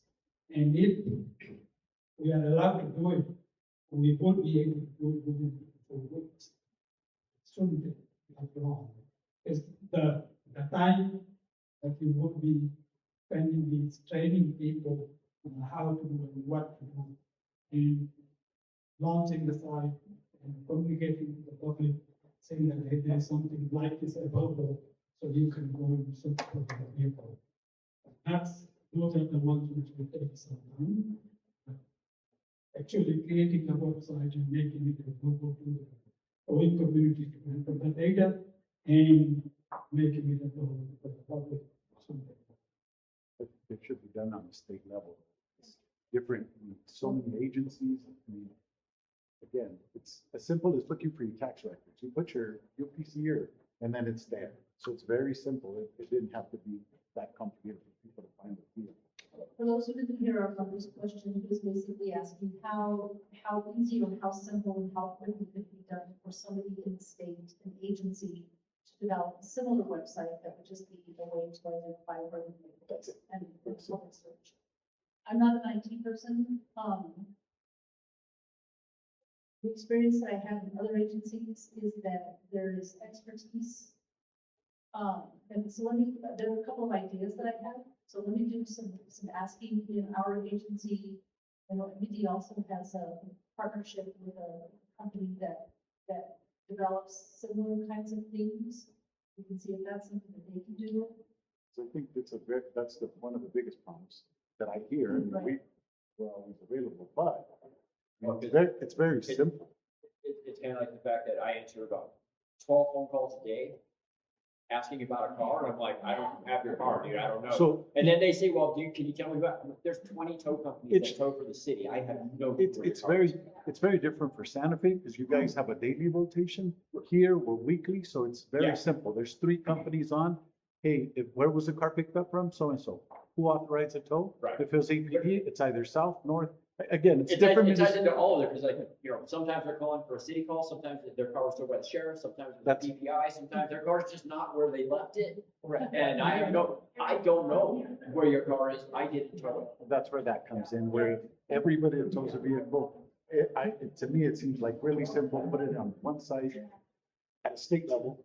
This is the number, this is the plate, and this is where it's at. It's not that complicated. And the state agencies actually does have the resources to have their IT team develop something like that. Of course, there's always a cost, right? And so the experience I have working through the legislative process when the bill comes out and says, we want to have this done, and they ask what's the IT cost, it always hovers between, $500,000 and something like that. So, that's the cost of doing business these days. And if you have to use an outside vendor, it goes even higher. But I have several ideas, so I've been making some notes of it, and I'll take it back and look at it all. That's excellent. There will be a price. No, they'll beat the price. Oh, I'm just kidding. We don't, no, but that, I mean, I think I it's like something it. You're a simple. business person. Yeah. It's simple It enough to seems like do. it's simple. I think. It always seems like it's simple, but there are very few things are, you know, yeah, so. What, Excellent question. one thing, and I want to ask you, because you've been in the MVD industry. What is proof of ownership? I'm sorry, but that's one of the biggest, we're always afraid. I'm sorry. I get it. And I'm sorry, maybe this is a question for after they're done, but I don't want to forget. You guys- We're gonna have it open, I mean, we'll just call it Q and A now, I know Amy has some questions too, so. Yeah, But you're perfect task. okay, so ownership documents, you know, first that a lien holder actually owns the vehicle, right? So For releasing purposes, I'm asking. for releasing purposes, I would think that it's, vehicle registration with your name on it, Right. vehicle title with your name on it. Current registration, expired registration? If you're doing an MVD search and you don't see anybody else as a registered vehicle, registered owner, even though it's expired and they're the most recently registered owner, I would say that that is sufficient. Again, but if you ask certain divisions, They have different answers. yes. So that's one thing that's never been clarified, right? Somebody walks in with a 10 tag. This is my proof. Is it proof of ownership? We'll do whatever you guys say, at least my company will. I just need clarity. What do An you app- need in temp type? A 10 tag. A Like temp from tag, the so dealer- sometimes, yeah, dealer temp tag, we've had dealers that have had a vehicle, you know, because again, we filter calls through, independence and towing where they're trying to clarify, hey, I have this dealer coming into my tow yard, you know, we have this car.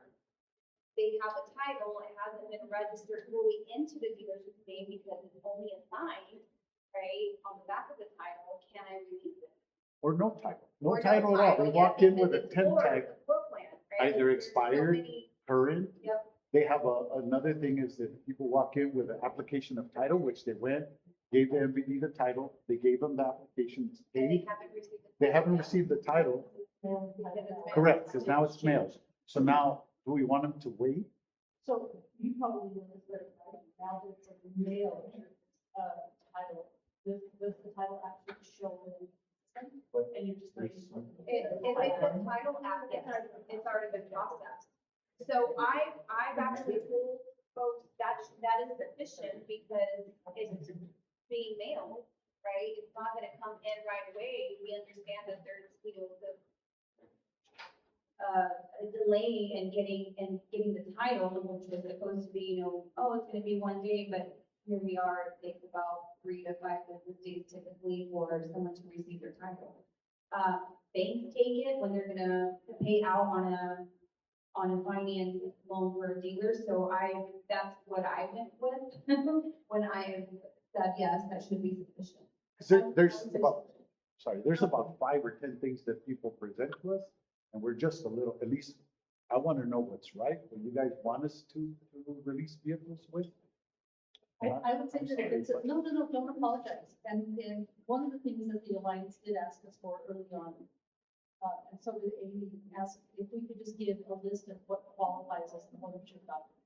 And I have been very hesitant to do that, because then I think it gives people an excuse to say, this isn't on the list, you can't use it. And there might be some things that are on the list, which then also puts you at risk. Because then you don't release a vehicle with what is truly an ownership document, that you can assume that, right?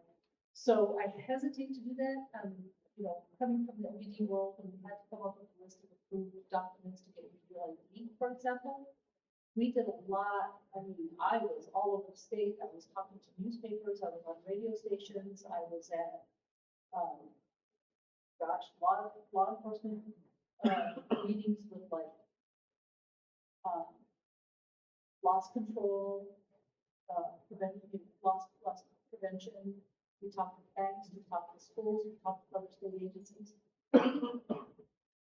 Everybody who relied on an ID to provide their services. Are you going to accept this temporary driver's license, right? To no longer open the counter. And I'm sure that they did some titles that happened after I left them.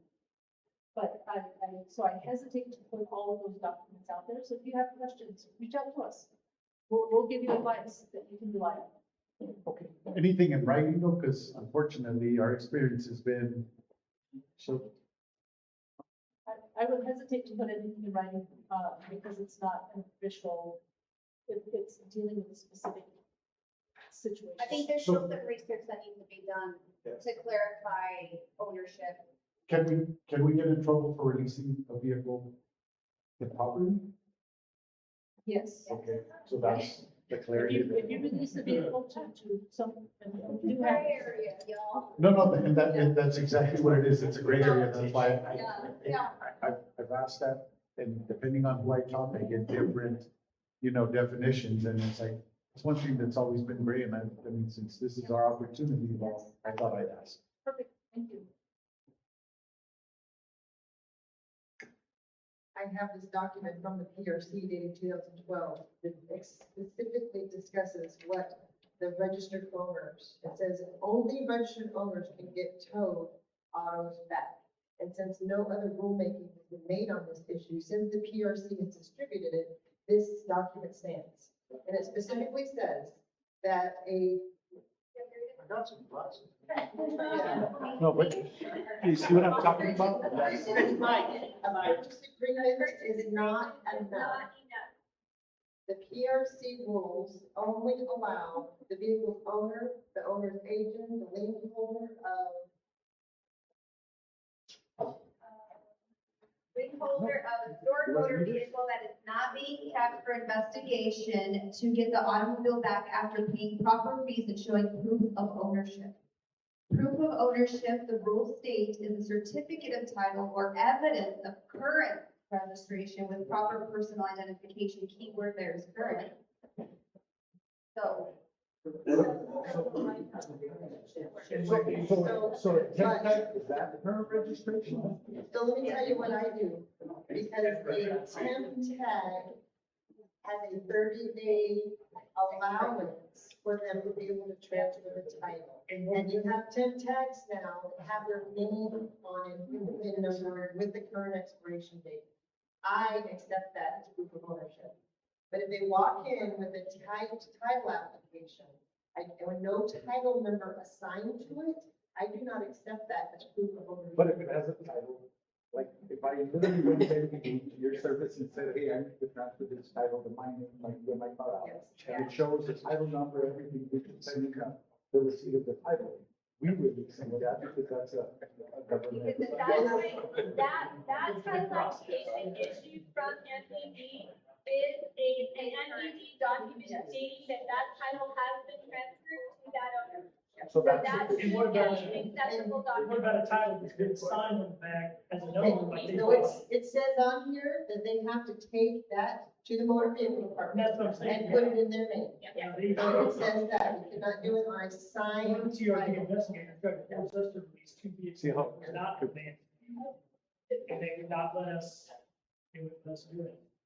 So that 2012 letter is making reference to the PRC rules at the time. The rules have changed since then, right? So there's nothing specific in the rules that talks about particular documents. But I did reach out to NBD, because it's been a few years since I've been there, to determine what are considered ownership documents. And an open title, it's not something that's signed is. And I think that, I think that for purposes of this, Adelina's correct. We need to have some additional conversation about and move in. Thank you. But the,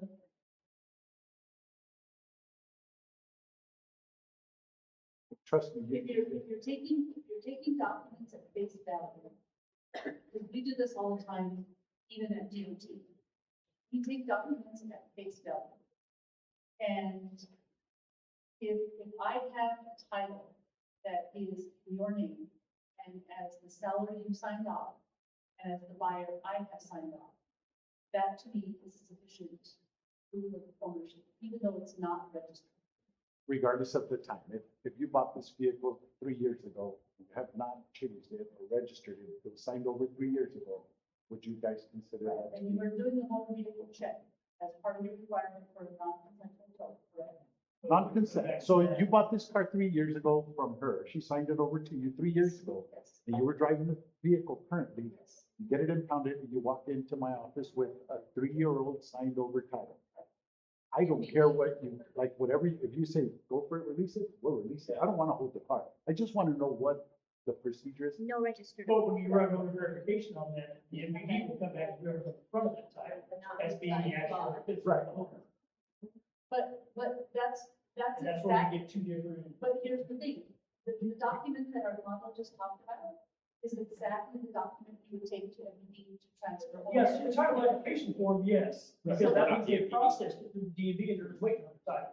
But if they walk in with the title and sign on the back saying that they're the owner of it, when we run over verification, it shows the person on the front as being the physical owner. Right. So if we go ahead and release that vehicle with that title to them, the original owner, when we send out our paperwork, if we have to, they can come back and they can sue us for the. I don't think so. For the vehicle, So somebody can that. so can the person that bought it, right, Right. that signed over to as the buyer. And that's probably something Not in always. writing saying that you probably shouldn't be That's on why the we title like that. We would like to cut through the gray area and that way nobody It's gets in two trouble. different people. So if the owner, the registered owner at MD has already signed that title over. Yeah, The person has not affected that title and has not registered. but what if? But they have had a sales agreement. But what Yeah, if the people that said the purchase agreement? No, I know, it's not based on the purchase agreement. There's a That, lot of people who park their cars in their driveway, have their vehicle stolen, if their title is in it, their full names on it, then it's like they put it on. then in my We have opinion, had that happen. It's not that. then in my opinion, that's a civil matter between the previous owner and the new owner. Right, but they go out, they immediately file us. And I just want you to know, if it's an open title in the glove box, Hey, listen to the answer. what I do in that situation, if it's an open title in the glove box, and I bought this 10 years ago, and that's my car, I want you to let me have access to my car. I say, go get a letter from law enforcement, if they give you permission, I give you permission. An open title is not, it's a signed title. So if somebody has stolen a vehicle, right, and they sign the title over to themselves, and then they get in a crash and they stolen it to property, that's a civil matter. And I understand, they're coming after you as well, that's why you have all the requirements. But it's, that, I think that you would be defensible to say you have paper. you- Well, it depends, a good lawyer would be like, we should go off your Friday, they should release it, and that would be. But If you have to push up for your not, which is the best into their name. Yeah, but we That makes it don't, 100% legal. but we don't authorize, we don't have an authority over those entry processes, right? So for our purposes, no, that's a totally different, but yeah. But I got one more thing on the go, so. Okay. So, the go-to thing, I see where it's, very Uber-like, it might work for Albuquerque, I don't see it working for any of any area of the state. I've been working with our local dispatch authorities on developing a system so that the people can look up where their car was towed immediately and then find it that way. We're still gonna get the phone calls if you tow it, we're not gonna use that resource, and we're gonna get called by the same car 10 times a day, I get that. But I think that's the basic streamline. The dispatch authority already runs the NCIC, the MVRs, and we have the information, copy and paste it, put it here, it's done. I mean, there's one more step that they have to do, and it's not mandating it on us. So I know I was told that Albuquerque wants this GovTow system put in there. I think what we need to do is put, what I'm gonna do next week is put a survey out, the entire tow industry, to see if you guys wanna do this. And if this is something that's mandated on us, then we need to have a voice at the table of legislation where they're gonna try and mandate this on us, so we can figure out if we want this or not. So if the majority say you want it, then I will keep my mouth shut. But if you say we're gonna fight it, then I don't stand on that front line, I will fight this. Can I answer your question? You made a statement that it's only for metropolitan areas, which is not true. It can work for rural, can work for metropolitan. Metropolitan areas where there is ample communication channels available, so you can work to your rural-like concept. But if you are in the rural areas, it works purely off of your telephone and internet. I didn't mean to insult, I think No, your no. system is very, very good. I just wanted to clarify that. Wants to Sorry. buy it, to do that, but if we're to mandate it on us, it's not a good system. Well, that's a different question which we cannot answer. Yes. But technically, all I can say is it will work on both metropolitan as well as rural areas. That's all I can say. Thank you for that. Any other questions while we are still here for, DOT? Comment, What's that question for you, Lisa? I'm your co-host. The question is, if somebody uses social spouses, got your attention. There's hundreds of them.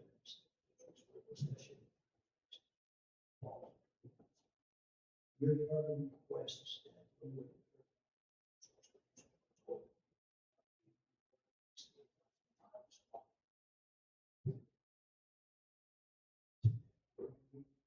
Based on.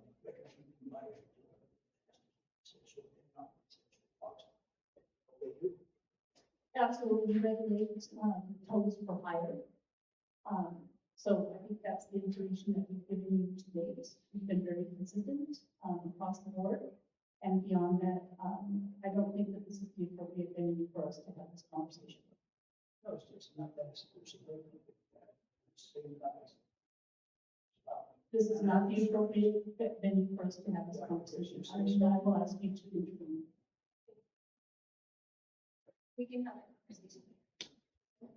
As I understand it, I don't think Mr. Collins is happy. Are there any other questions? Anyone have any other questions regarding, any of the things that we've discussed today? This is an opportunity for you guys to ask about communication, tariffs, laws, regulations, compliance issues, and understanding compliance issues.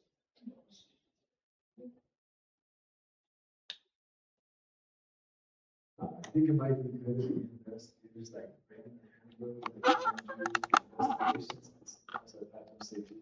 Need two different investigators tell you two different things. And right now, it's, I know the website is really hard to find the rules. Like when we signed up with PRC, they gave us a hand. That was online. They said, you have it covered. We don't really have anything to go out. People are telling us different things. It's hard to know who to listen to. So So, does your computer have access to the internet? You're not on the Wi-Fi. So it's actually super easy to access the statutes and the regulations. And all we did is go to those regulations online and page by page, and then we use that master copy to make larger pieces for all of our group. We did have boxes that were made at one point, but those got distributed. So you have access to all of those things, and so do our staff. So if there's ever a time that our staff gives you information that you think is not in line, or you're getting conflicting information, feel free to reach out. We get that, I won't say all the time, but it's not, we do get it occasionally. People say, wait a second, I'm getting conflicting messages. And then we have an internal conversation, that's training opportunity for us. What we will do on our website is link exactly where these are at so that we can send that over to you when we send the recorded session.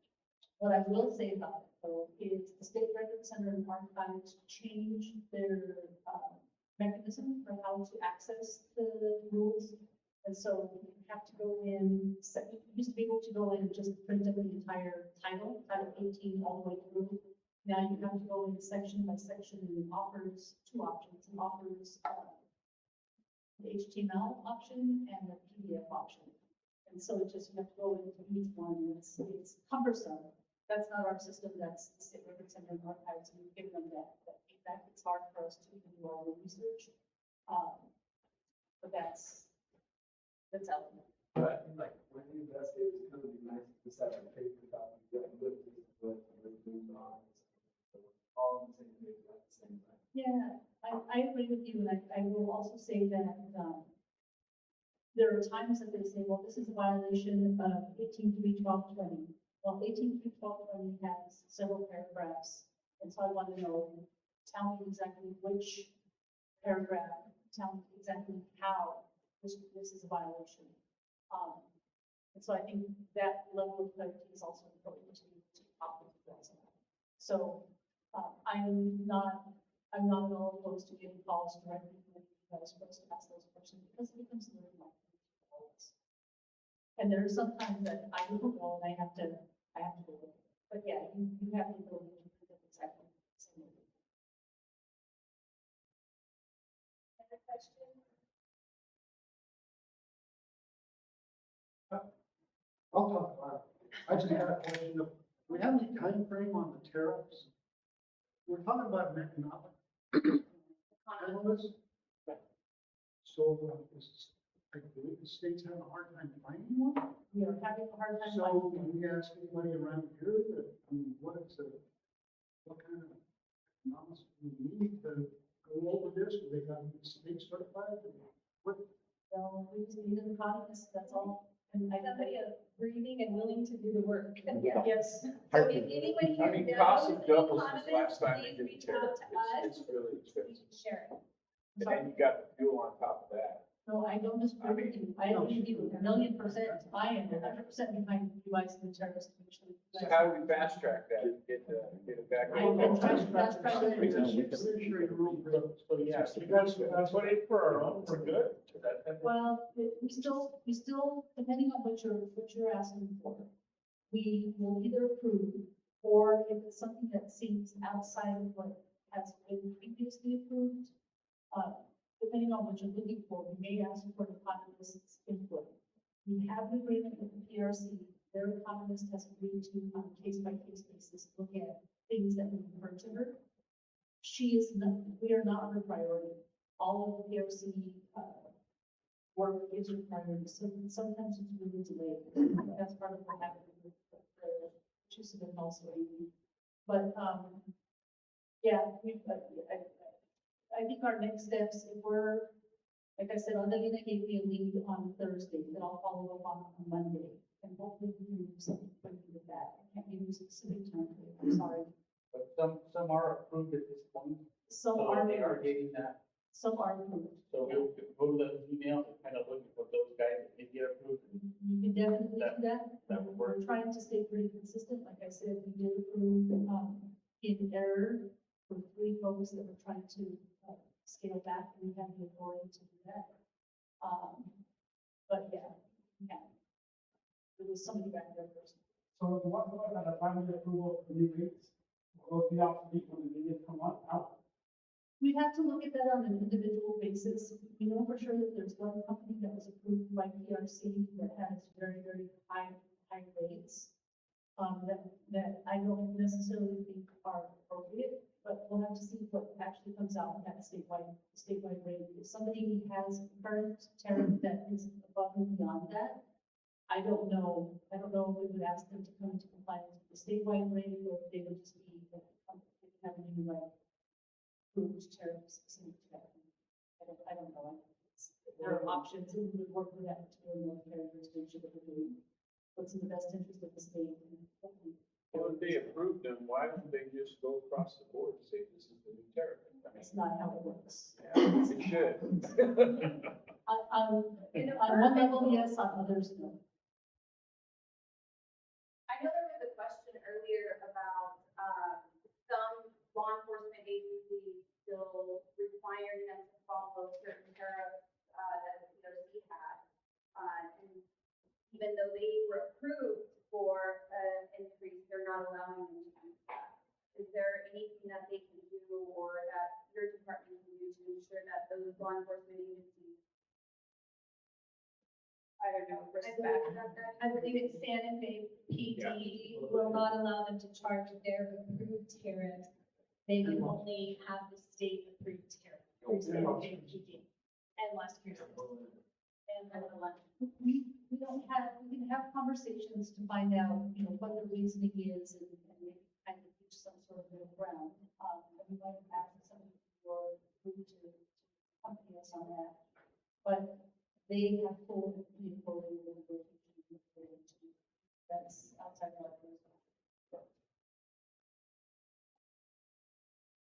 any other questions? And these tariff questions were the hardest. And the Sorry. ownership document, that's okay. I didn't bring. And I know, I kind of know what you're gonna say. This is something I've thought about for a while. So everybody lately has been running around and pulling their numbers and everything together to fill out these applications for tariff increases. I mean, $200 for the tariff increase.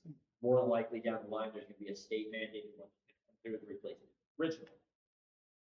Wouldn't it have made more sense to just help, to send something out to all the tow companies, all the companies, and have them submit numbers, not necessarily, it's like survey, and then have somebody go through all of those, come to a conclusion and just, because right now, company A, company B are not charging the same amount, so Right. he tows your car.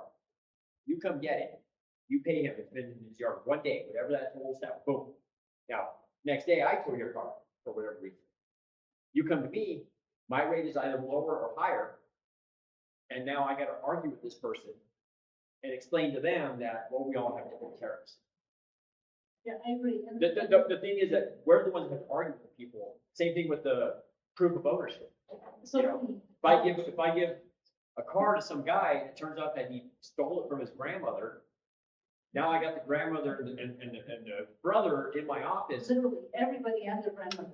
in my business. So I'm just saying, like, these are like things that we deal with, and people that we deal with, that a lot of times they're not Oh, I know.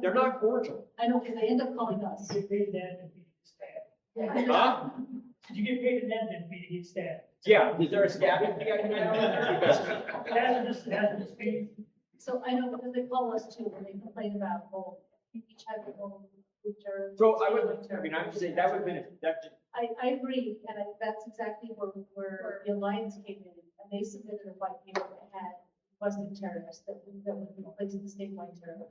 The legal advice that we got was to rely on the economist.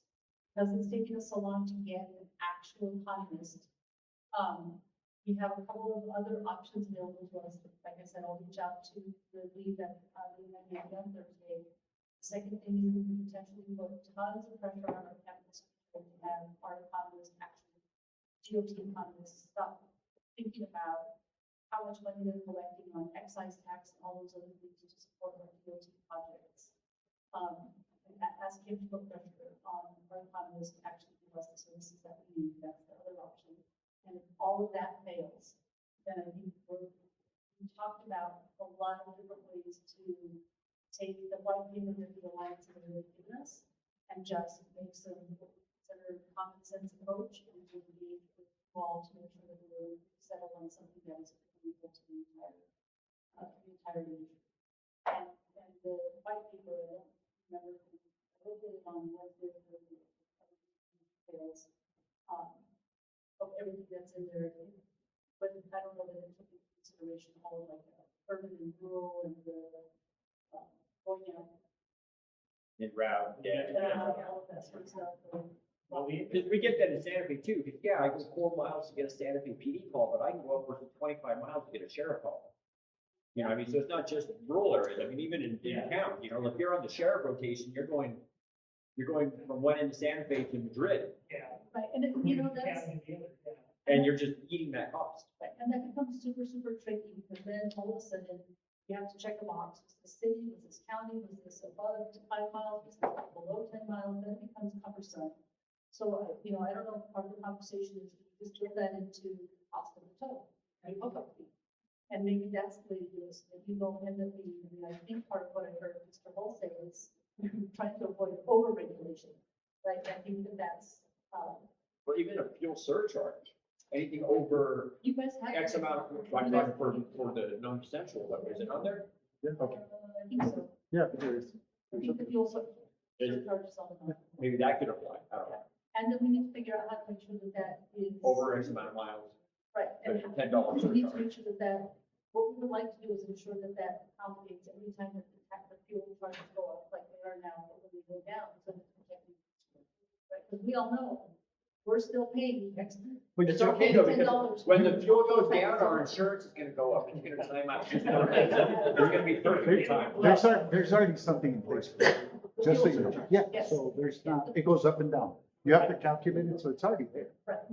So. You've done a good job there, it's not. Right. Back to Mr. Beltran's issue of releasing, You, if I'm reading between the lines, aren't ready to take a stand on what actually is the paperwork that we use, and leaving the decisions up to us. Can you send out a best practices with what the department, PRB says, okay, we've gone through this, we've vetted this will work, this will work. Just the best practices for us to follow, so we have something and we know where you guys are coming from, and so you can enter it into rulemaking or do what you need to do. You're talking about ownership documents. That's what- Ownership documents. Yeah, I think we could put out a best practice. I'm hesitant to give like a flat out, like, this is a be all end all this, because I don't want that to limit you guys. But best practice. Right, but best practice is something we can rely on, and maybe some catch-all phrase of including such as, or other documents that achieve the same intent. Thank you, thank you. But who do we write a letter to? About you? Just lean on me. And trying to be part of it, we like, we're. I mean, I'll do it. I'm sure you. I got a calculator right here. I reached out even to, the auto Great. dealers association, right, Keller teams over there, to ask if he had any comments. And then we reached out, we were hesitant, other than not offer to get comments for us. And at one point, I was like, well, that's like asking the fox to mind the hen house. And then we thought, no, it's not, they're advocating for the entire industry. And so we reached out to her and they're having to say. Did I understand it correctly? It is illegal to have a drop fee in New Mexico? That's not legal? Well, we don't have the drop fee in the tariff. Right, it's not an approved rate for non-consensual tows. For non-consensual, law enforcement says, pick up this vehicle, you take it back to your place, that's all there is to it. There's not, you can't drop it on the site, basically, that's saying. Well, you can, but you don't get anything for it, you just drove there for the drive. So you're not collecting. You get nothing for it. You can't collect it. You just have to put it down and drive away. Windshield and put it down, and it's probably, where we see the biggest complaint is on private property. You know, like at an apartment complex, when a tow truck, you know, pick something up and somebody runs out in their pajamas and says, hold on, that's my car, you can't take that. And then they're charging people. What we hear often is they're telling them, hey, for $125 cash, $150 cash. We'll just drop it for you. That's easy, that's easy. Yes. So what about one more thing, private property tolls in rural America? Do you have to have that sign posted on that piece of property for them, or how does that work? Like I said, I live out in a farming community. You guys drive in and leave their car on the farm for 6 weeks. Yeah. So the farmer wants that vehicle removed. And I have the farmer sign that. Is that legal or is that not legal? We'll have to follow the, I don't know off the top of my head, but yes, you get the co-authorization from the property. So authorization from the property owner, that's good. Yeah. Commercial is where you have the actual signage. Commercial sign, residential.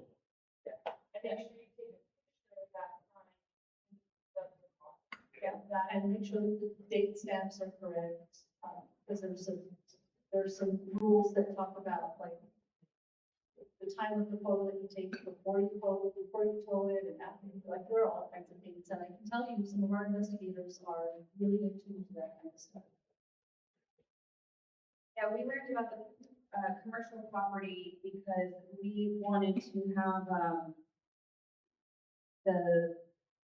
those cars, curbstoners, right, that put their cars out for sale, and it's a massive plot of land, and it took us months to figure out who owned it. Turns out that the city owned it, and then finally they were able to remove, it was about 20 vehicles off of Coors. Now there's a Starbucks there and a Taco Bell, but that little plot of land looked like a dealership.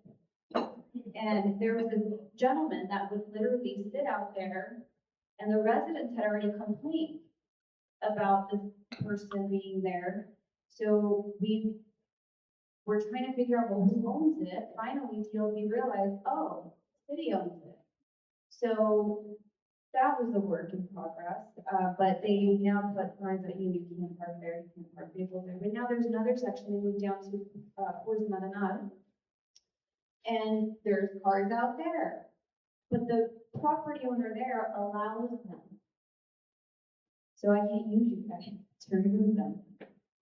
So unless it's the property owner calling, we can't do anything. But then does he have to be registered as a dealer? We can look at it, we can look at it that way. I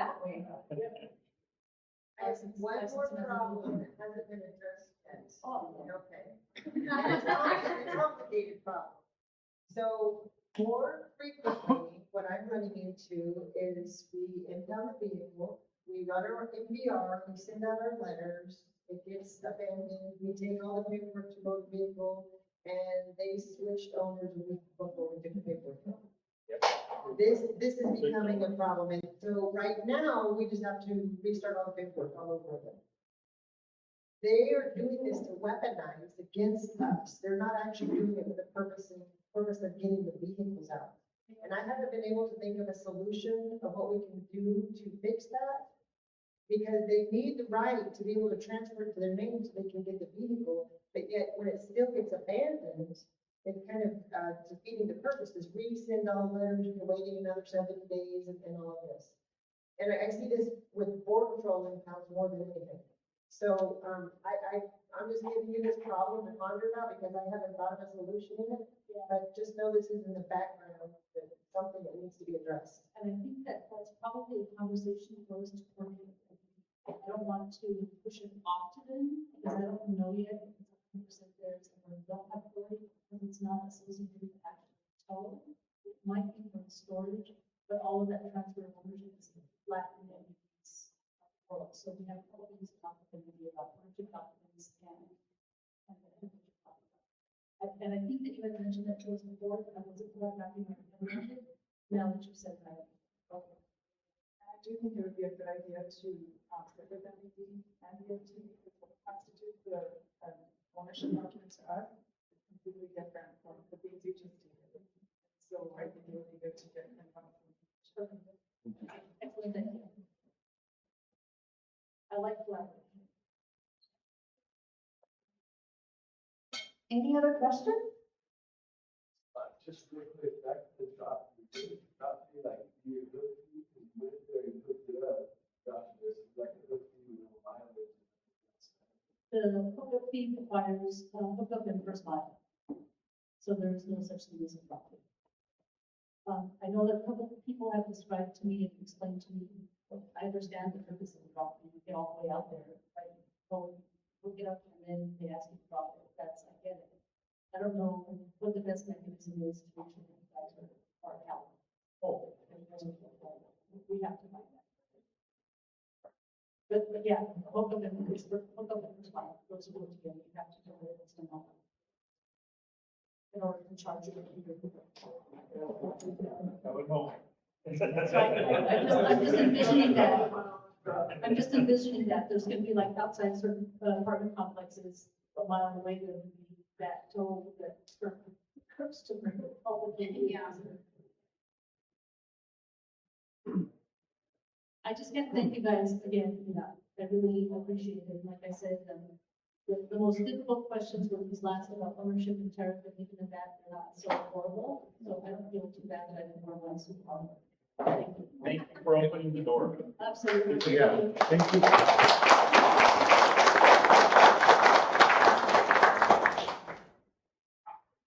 Thank you all. Well, that concludes this town hall, and we look forward to having more dialogue with Alicia and team and the industry. Thank you.